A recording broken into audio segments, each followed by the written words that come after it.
नीर इयाल इस बुक के ऑथर कहते हैं कि वो हर रोज सुबह भागने के लिए जाया करते थे। एक दिन उनकी अपनी क्लाइंट के साथ सुबह मीटिंग थी तो उन्होंने खुद से कहा कोई बात नहीं, आज मैं शाम को वॉक कर लूंगा। जब वो शाम को वॉक करने गए तो उन्हें कुछ ही देर बाद उनकी एक फ्रेंड नजर आई। उन दोनों की आंखें मिली और नीर ने कहा गुड मॉर्निंग। इस पर उनकी फ्रेंड ने उन्हें अजीब से देखा और नीर को अपनी गलती पता चल गई। उन्होंने कहा I am sorry, good evening. नीर ने वॉक करते करते अपने को कहा ये क्या कर रहा हूँ मैं। लेकिन थोड़ी देर के बाद जब उनका एक और फ्रेंड दिखाई दिया उस पर नीर ने दोबारा कहा गुड मॉर्निंग, क्या चल रहा है आजकल। नीर बताते हैं कि उसके बाद वो अपने थॉट्स में खो गए, जैसे कि मॉर्निंग वॉक के वक्त खोते थे और वो अपने इमोशंस में थॉट्स में खोए ही हुए थे कि उन्हें पता ही नहीं चला कि कब वो वॉक करके वापस घर पहुंच गए हैं और अपने फेस पे शेविंग क्रीम लगा के शेव कर रहे हैं। And this is the power of habit loop. अगर आपका बिजनेस से कुछ भी लेना देना है, आप बिजनेस खोलना चाहते हैं या आप बिजनेस कर रहे हैं, तो आपको ये हैबिट लूप समझना ही पड़ेगा, क्योंकि you can not spend money on advertisement like an idiot. आपको ऐसे एडिक्टिव प्रोडक्ट्स बनाने हैं जिसे कस्टमर अपनी हैबिट की वजह से यूज करें, ना कि आपकी एडवर्टाइजमेंट की वजह से जिसमें आप लाखों रुपए खर्च करना चाहते हैं। क्या आप जानते हैं कि 79% स्मार्टफोन यूजर्स सुबह उठने के बाद 15 मिनट के अंदर अंदर अपने मोबाइल में नोटिफिकेशंस चेक करते हैं। 33% ऑफ अमेरिकन्स कहते हैं कि वो सेक्स छोड़ सकते हैं लेकिन अपने सेल फोन्स को नहीं। 2011 की यूनिवर्सिटी स्टडी से पता चला है कि एक एवरेज इंसान अपना फोन दिन में 34 टाइम्स यूज करता है, जबकि इंडस्ट्रीज मानती है कि एक एवरेज इंसान अपना मोबाइल दिन में 150 टाइम्स यूज करता है। इतनी ज्यादा एडिक्शन एक शराबी को भी नहीं होगी, एक ड्रग एडिक्ट को नहीं होगी, जितनी हमें फेसबुक, यूट्यूब, इंस्टाग्राम, व्हाट्सएप से हो चुकी है। और ये अपने आप नहीं हुआ है, ये बहुत साइंटिफिकली सोची समझी स्ट्रैटेजी है जिसे आज हम एग्जैक्टली बहुत सिंपल शब्दों में समझेंगे। इससे पहले कि हम स्ट्रैटेजी में आए, सबसे पहला कॉन्सेप्ट कहता है is your product a vitamin और अ पेन किलर। मान लीजिए कि मैं आपको कहता हूँ कि आप ये वाली मेडिसिन ले लीजिए और आप कल से बहुत ज्यादा एक्टिव रहोगे, या फिर मैं आपसे कहूँ कि आपको कैंसर है और आप ये वाली मेडिसिन ले लीजिए वरना आप कल मर जाओगे, तो 110% आप दूसरी वाली मेडिसिन अभी खरीद के खा लोगे।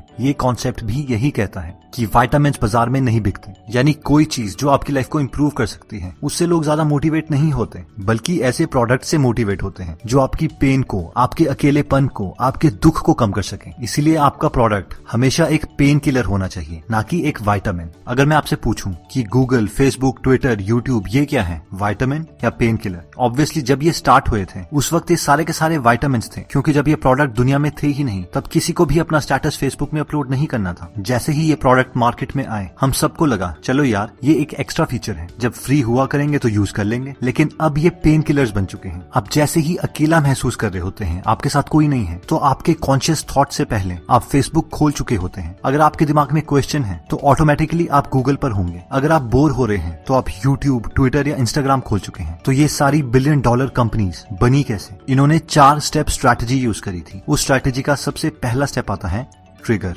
कोई भी ऐसी चीज जो आपको एक प्रोडक्ट यूज करने के लिए मजबूर करती है वो ट्रिगर है। ट्रिगर 2 टाइप के होते हैं, एक्सटर्नल और इंटरनल। अगर आपको किसी प्रोडक्ट की याद किसी बाहरी चीज की वजह से, बाहरी स्टिमुलस की वजह से याद आती है तो वो एक्सटर्नल ट्रिगर है, जैसे कि व्हाट्सएप पे मैसेज, फेसबुक की नोटिफिकेशन, यूट्यूब की नोटिफिकेशन, ये सारे एक्सटर्नल ट्रिगर के एग्जांपल्स हैं। लेकिन अगर आपको एक प्रोडक्ट की याद अपने अंदर के इमोशन की वजह से याद आती है तो वो एक इंटरनल ट्रिगर है। जैसे कि फॉर एग्जाम्पल आपको याद आता है यार संदीप तो गोवा गया था, क्या पता फेसबुक में उसने फोटोज अपलोड की हो, जरा देखूं तो सही। तो आप इस ट्रिगर की वजह से फेसबुक तक पहुंच गए और ये ट्रिगर एक्सटर्नल नहीं इंटरनल था। अब अगर किसी भी बड़ी कंपनी को सक्सेसफुल होना है तो उसे एक्सटर्नल ट्रिगर की मदद से किसी भी तरह यूजर के अंदर एक इंटरनल ट्रिगर्स की चेन पैदा करनी पड़ेगी, जिससे वो खुद ब खुद उनकी वेबसाइट्स पे आए। अब इन ट्रिगर्स को थोड़ा डिटेल में देख लेते हैं। एक्सटर्नल ट्रिगर 4 टाइप के होते हैं। पहला आता है पेड ट्रिगर। अगर कोई कंपनी एडवर्टाइजमेंट खरीद कर यूजर को अपनी वेबसाइट पे ला रही है तो ये पेड ट्रिगर का एग्जांपल है। ये बहुत कॉस्टली है। इमेजिन कीजिए कि अगर फेसबुक या ट्विटर को हर बार एक एडवर्टाइजमेंट देकर यूजर को अपनी वेबसाइट पे लाना पड़े तो ये कंपनी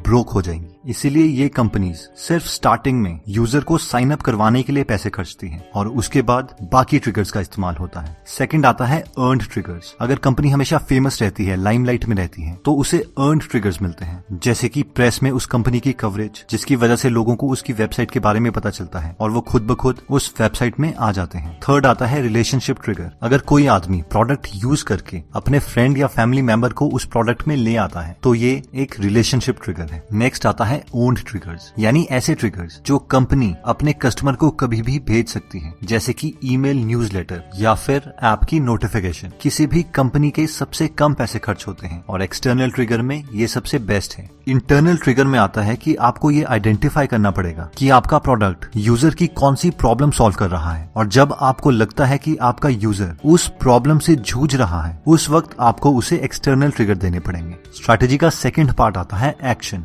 अब ट्रिगर की वजह से आपके कस्टमर को आपके प्रोडक्ट की याद तो आ गई, लेकिन वो एक्शन लेगा भी या नहीं, इसके लिए स्टैनफोर्ड यूनिवर्सिटी के एक डायरेक्टर डॉक्टर बीजे फॉग ने इक्वेशन दी है, B=M×A×T, जहाँ पे B है बिहेवियर यानी इनडायरेक्टली एक्शन, M है मोटिवेशन, A है एबिलिटी और T है ट्रिगर। किसी भी एक्शन के होने के लिए तीनों की तीनों चीजें होनी चाहिए, मोटिवेशन, एबिलिटी एंड ट्रिगर। लोग मोटिवेट सिर्फ दो चीजों से होते हैं, किसी खुशी को पाने के लिए या फिर किसी दुख को कम करने के लिए। किसी भी टाइम पर यूजर क्या चाहता है ये उसके मूड पर डिपेंड करता है, जिस पर हमारा बहुत कम कंट्रोल है। इसीलिए प्रोडक्ट डिजाइनर को बाकी दो चीजों पे कंसंट्रेट करना चाहिए, एबिलिटी और ट्रिगर। एबिलिटी का मतलब है कि क्या आपने अपना प्रोडक्ट इतना सिंपल टू यूज बना के रखा है कि यूजर को अपनी एनर्जी बहुत कम यूज करनी पड़े एक्शन लेने के लिए। इसके एग्जांपल्स हैं वेबसाइट्स में फेसबुक शेयर के बटन। अगर आपको वो वेबसाइट का कोई कंटेंट पसंद आता है और आप उसे शेयर करना चाहते हैं फेसबुक पर, तो आपको वो कंटेंट कॉपी और पेस्ट करने की जरूरत नहीं है। आप एक सिंपल बटन से उस कंटेंट को शेयर कर सकते हैं। या फिर फेसबुक लॉगिन का ऑप्शन, बहुत सारी वेबसाइट्स में फेसबुक लॉगिन का ऑप्शन दिया जाता है, जहाँ पर आपको सिर्फ एक बटन दबाना है, ना कि अपनी पूरी डिटेल दोबारा से उस वेबसाइट में भरनी है। और तीसरा फैक्टर T यानी ट्रिगर, वो हम पहले से ही समझ चुके हैं। स्ट्रैटेजी का थर्ड पार्ट आता है वेरिएबल रिवॉर्ड। यूजर को ट्रिगर मिला, उसे आपके प्रोडक्ट की याद आई। सेकंड, उसने एक्शन लिया और आपकी वेबसाइट ओपन कर ली। अब थर्ड आता है रिवॉर्ड। उस यूजर को आपकी वेबसाइट पर वो चीज मिलनी चाहिए जिसके लिए वो आया था, लेकिन ये भी बहुत स्ट्रैटेजिक मैनर में होगा। स्टडीज बताती है कि एडिक्टिव प्रोडक्ट सिर्फ रिवॉर्ड नहीं देते, बल्कि यूजर को हमेशा वो फीलिंग देते हैं जिससे उन्हें लगे कि उन्हें रिवॉर्ड मिलने वाला है। इस कॉन्सेप्ट को समझाने के लिए 1950 में B.F. स्किनर नामक एक साइकोलॉजिस्ट ने एक एक्सपेरिमेंट किया। उन्होंने एक पिजन को बॉक्स के अंदर रख दिया। उस बॉक्स में एक लीवर था। जब भी वो पिजन अपनी चोंच से उस लीवर को दबाती थी, उसे थोड़ा सा खाना दिया जाता था। स्किनर ने वेरिएबिलिटी को एक्सप्लेन करने के लिए इस एक्सपेरिमेंट में पिजन के साथ एक स्ट्रैटेजी खेली। जब भी पिजन उस लीवर को दबाती तो कभी उसे खाना दिया जाता और कभी नहीं। इस एक्सपेरिमेंट में पता चला कि उस पिजन की उस लीवर को दबाने की फ्रीक्वेंसी बहुत ज्यादा हो गई थी, इस वेरिएबिलिटी की वजह से, वेरिएबल रिवॉर्ड की वजह से। और आजकल की टॉप मोस्ट कंपनीज हमारे साथ एग्जैक्टली ऐसा ही करती हैं। कभी आपने फेसबुक की पोस्ट की सीक्वेंस को नोटिस किया है? पहली पोस्ट शायद आपको बहुत बोरिंग लग सकती है, सेकंड पोस्ट आपको बोरिंग लग सकती है, लेकिन फिर थर्ड आपको एकदम इंटरेस्टिंग लगती है, फोर्थ में आपके बेस्ट फ्रेंड की फोटोग्राफ्स होती हैं और आप दोबारा से खुश हो जाते हैं, और फिर दोबारा से फिफ्थ, सिक्स्थ, सेवंथ पोस्ट आपको बोरिंग लगती है। और जैसे स्किनर के एक्सपेरिमेंट में पिजन बार बार उस लीवर को चोंच मार रही थी, आप भी उस फेसबुक की पोस्ट को बार बार स्क्रॉल करते रहते हैं, क्योंकि कभी आपको रिवॉर्ड दिया जा रहा है, कभी नहीं। ये वेरिएबल रिवॉर्ड बहुत एडिक्टिव है। रिवॉर्ड्स 3 टाइप के होते हैं, the tribe, the Hunt and the self.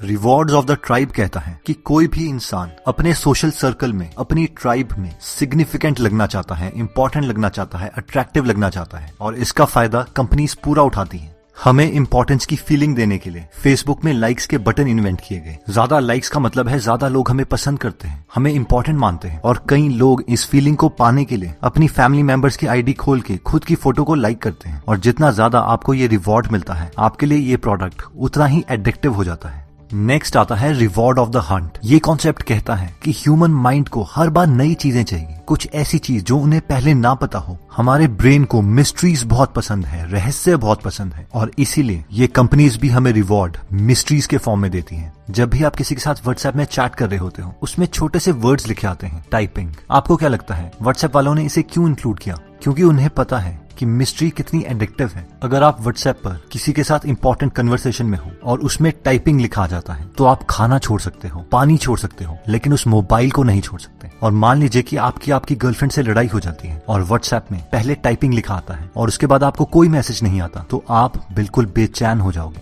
Bar bar mobile को खोल के देखते रहोगे, क्या लिखना था उसे। नेक्स्ट आता है रिवॉर्ड्स ऑफ द सेल्फ। वो रिवॉर्ड्स जो हम खुद को देते हैं। किसी भी चीज को कंप्लीट करना ह्यूमन के लिए एक रिवॉर्ड है। मान लीजिए आपके मोबाइल में नोटिफिकेशंस आती हैं, बेशक आप उन नोटिफिकेशंस को खोलें भी ना, लेकिन उन्हें स्वैप करके अपने मोबाइल से हटाना ये भी हमारे लिए एक रिवॉर्ड है। या फिर ईमेल के इनबॉक्स में या व्हाट्सएप में 0 अनरीड मैसेजेस कर देना, ये भी हमारे लिए रिवॉर्ड है। लास्ट स्ट्रेटेजी आती है इन्वेस्टमेंट। ये कॉन्सेप्ट कहता है कि अगर आप किसी एप्लीकेशन में, किसी प्रोडक्ट में अपना टाइम इन्वेस्ट करते हैं, अपनी स्किल इन्वेस्ट करते हैं, तो आपको वो प्रोडक्ट छोड़ना बहुत मुश्किल हो जाएगा। फॉर एग्जाम्पल, हमने फेसबुक में अपनी बहुत सारी फोटोग्राफ स्टोर करके रखी हैं, इसलिए हमें उसे छोड़ना बहुत मुश्किल है। वैसे ही अगर आपके ट्विटर में बहुत सारे फॉलोअर्स हैं तो आपकी रेपुटेशन स्टेक पे है और आप उसे नहीं छोड़ेंगे। उसी तरीके से अगर आप अपनी स्किल इन्वेस्ट कर चुके हैं, जैसे कि अगर आप फोटोशॉप सीख चुके हैं, तो आप दूसरे सॉफ्टवेयर में जल्दी शिफ्ट नहीं होंगे। तो दोस्तों, इस वीडियो में हमने 4 स्टेप स्ट्रैटेजी देखी जिसकी मदद से किसी भी प्रोडक्ट को एडिक्टिव बनाया जा सकता है, जिसमें सबसे पहला पार्ट आता है ट्रिगर। कोई भी ऐसी चीज जो आपके यूजर को आपके प्रोडक्ट के बारे में याद दिलवाए, वो ट्रिगर है। ये 2 टाइप के होते हैं, इंटरनल और एक्सटर्नल। हर कंपनी का मेन ऑब्जेक्टिव होता है कि वो एक्सटर्नल ट्रिगर की मदद से अपने कस्टमर के माइंड में इंटरनल ट्रिगर्स एक्टिवेट करें, जिससे वो बिहेवियर में कन्वर्ट हो सके। नेक्स्ट स्टेप आता है एक्शन। एक बार आपके कस्टमर को आपका प्रोडक्ट याद आ गया है तो वो क्या उसे यूज करेगा या नहीं, ये डिपेंड करता है कि आपका प्रोडक्ट कितना सिंपल टू यूज है। थर्ड स्टेप आता है रिवॉर्ड। आपके कस्टमर को आपके प्रोडक्ट में हमेशा वेरिएबल रिवॉर्ड्स मिलते रहने चाहिए। कुछ रिवॉर्ड्स जो वो एक्सपेक्ट कर रहा है और कुछ रिवॉर्ड्स जो वो एक्सपेक्ट नहीं कर रहा। और फाइनली आता है इन्वेस्टमेंट फेज। अगर आपके प्रोडक्ट में लोग इन्वेस्ट करते हैं, चाहे वो टाइम हो, स्किल हो, अपना डेटा हो, तो आपका प्रोडक्ट और भी एडिक्टिव बन जाएगा। दोस्तों, अगर आप फ्री में हिंदी ऑडियो बुक समरी सुनना चाहते हैं तो डिस्क्रिप्शन में दिए हुए लिंक पे जाके आप हमारी गीगल ऐप डाउनलोड कर सकते हैं। वहाँ पे आप फेमस बुक सुन सकते हैं, जैसे कि the miracle morning, you can and you will, how to make friends and influence people, E myth revisited, 0 to 1, Chanakya Niti, the one thing, power of habit, wings of fire, the monk who sold his Ferrari and many more. और हर हफ्ते इस app में हम एक नई audio book summary डालते हैं।